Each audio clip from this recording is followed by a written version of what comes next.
Hi, it's time for another verb of the day. Today's verb is attract. Let's take a moment to look at some of the definitions or the ways that we use this verb. The first way you might hear attract used is to mean to cause to come to a place or to cause someone to participate in something by offering something favorable or something interesting. So with this first definition, you might think of advertisements, right? They are meant to get us excited or interested in something so that maybe we visit it, maybe we purchase it. I know the schools that I work at, we look at how do we attract students? How do we get them to come to our particular school? A second way you might hear attract used is to mean to bring to mind a specified reaction. With this definition, many people think of this idea of attracting attention, right? Getting people to kind of notice, observe, maybe sort of be even a bit interested in what it is you're doing. A third way the verb attract gets used is to mean to cause someone to have a liking for or an interest in something.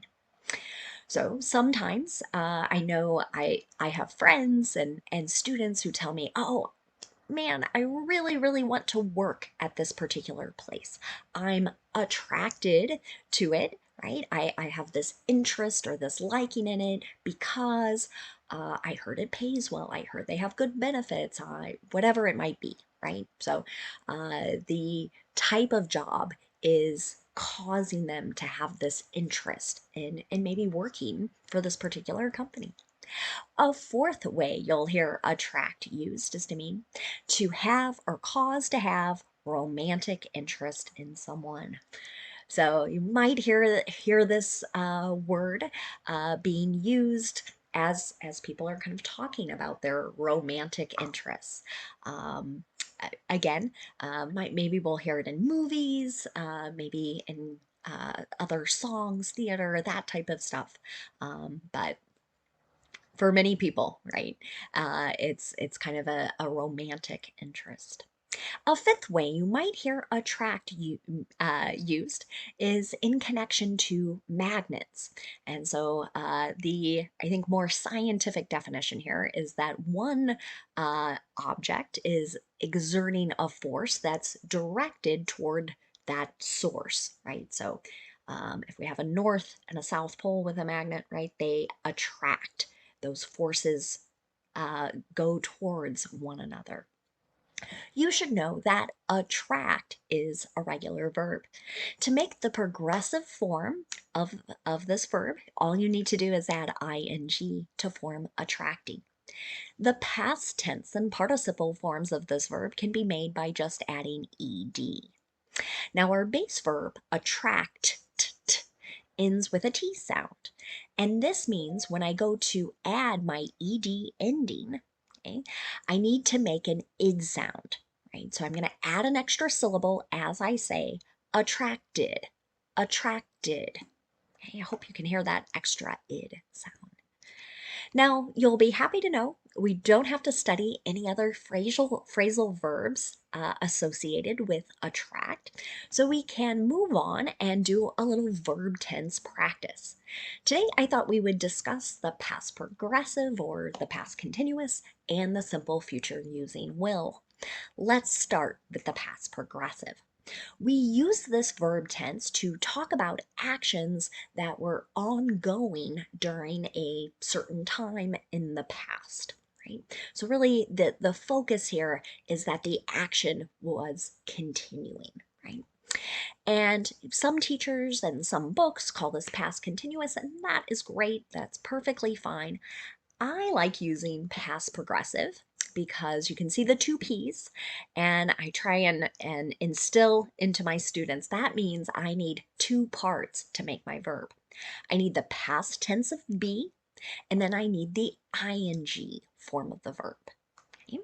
So I am going to need to pay attention to my subject as I make sentences in the past progressive. So if my subject is I, he, she, or it, I'll use was and then the ing form of the verb.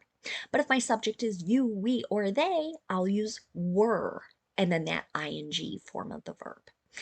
Let's take a look at an example sentence. A baby seal was attracting attention on a public beach yesterday afternoon. Okay. Saw this type of sentence used in a news report, right? So many people were kind of like, oh, look, right? They wanted to get closer. I think eventually some people had to come in and push the people away so that the seal wasn't too frightened or hurt by anyone. But, right? People were very interested to see the baby seal. Now, if I want to do a negative past progressive sentence, my structure, again, I always start with my subject. I use was or were, then not, and then the ing form of the verb. You'll hear the contractions wasn't, and then that ing form, or weren't, and the ing form. You can see this in my example. The old recruiting events weren't attracting enough qualified candidates. So here, we don't know maybe who is saying this. Maybe it's a college or school, could be an employer as well, right? So they're having events, but it's not bringing, right? It's not drawing interest from people who would be qualified to either work there or maybe go to school there. Now, let's take a look at making a yes or no question in the past progressive. To do this, I start with was or were, then I have my subject, then the ing form of the verb. Here is another example. Was the college attracting enough students during the pandemic?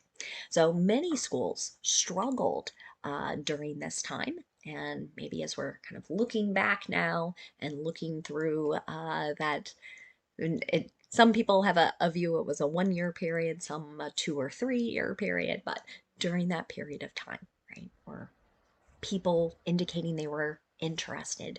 Were they applying? Were they enrolling? Okay. Now, let's take a look at simple future sentences. Today, we're going to make sentences with will. And will is really common to hear when people make promises, when they make predictions about things they're going to that they think will happen in the future. You might also hear it used to make an offer, and it's a little less common to hear it with plans, but you still might hear it some. Now, the nice thing about making sentences in the simple future using will is that our structure is going to stay the same. So we're going to have a subject, doesn't matter what it is, then we use will, and then the base verb. You can see this in my positive or my affirmative example. Don't leave the garbage uncovered. It will attract flies, right? It will make the flies very interested to come and kind of feed on what was ever left in the garbage. Now, if I want to make a negative simple future sentence using will, again, I start with my subject, I use will not, and then the base verb. You might also hear the contraction won't. That's W-O-N apostrophe T. Here's an example of that. This political party won't attract undecided voters with these economic policies. If you watch people ever talk about politics on TV, you might hear them make statements like this. In many ways, this is their prediction, right, of what they think is going to happen. Finally, let's take a look at making a yes or no question with will in the simple future. We start with will, then we have our subject, and then the base verb. You can see that in my last example. Will we attract new customers with this promotion? So a promotion you might think of as kind of like a special deal. Buy one, get one free. That would be an example of a promotion. Now let's spend a moment looking at some words that are related to our verb attract. And the first word we're going to discuss is the noun attraction. Just like our verb, this noun can have a few different meanings. We'll talk about two of them today. The first is the action or the power that causes interest, pleasure, or a liking for someone or something. An example of this might be everyone understands the attraction of a high paying job, right? So the fact that a particular job pays people a lot of money, right? That causes interest. It might cause pleasure, or it might cause someone to like that type of job more, right? Easy to understand. A second way the noun attraction gets used is to talk about a place that draws visitors by providing something fun or something that's really interesting. I've got an example here of this. Which attractions should people visit in your city or country? Okay. So it always amazes me to hear comments from people in different parts of the world. Again, I started making these videos just for a small group of students that live very near to me. But now I know the reach is much broader. So if I would love for you to leave a comment here, what is an interesting place somebody who is visiting your city or your country should check out, right? That would I would be interested to learn, and maybe if I get to visit, will check it out in the future. Now, another related word you might encounter is the adjective attractive. This can mean pleasing or appealing to the senses. Let's take a look at an example of this. What an attractive home, right? So my senses, right? Sight, smell, taste, hearing, touch, right? So I'm talking about things that, ooh, I like that. This sentence, my example there, it's very much a compliment to someone. Now, a second way you hear attractive used is to mean appealing to look at and romantically interesting. Okay, so again, this is used more to describe another person that you think, I'm kind of intrigued by that person, or I'm romantically interested. An example, sometimes as friends talk, they might say to someone, do you think this person is attractive? Right? I feel like younger folks, maybe high school, college, right? Lots of discussion about that. Who is or isn't attractive? Now, a third way you'll hear attractive used is to refer to something that has good benefits or beneficial qualities or features that make someone kind of interested. An example of this price is very attractive, right? So whatever I'm looking at, right, I might be thinking, wow, this is a really good price. It makes me want to buy it, right? So it's inducing or causing me, right, to be interested in purchasing that thing or that item. Now I've got one more word for us. I've taken our adjective attractive, I've added the suffix "ness," which generally changes something from an adjective into a noun, and that's what it's done here. Attractiveness can have a couple different meanings. One would be the quality of being pleasing or appealing to our senses. So an example of this, the attractiveness of this location can't be disputed. Right? So maybe it's some place that's very beautiful, right? It's wonderful to look at. That would be one of our senses here. And no one can argue about it.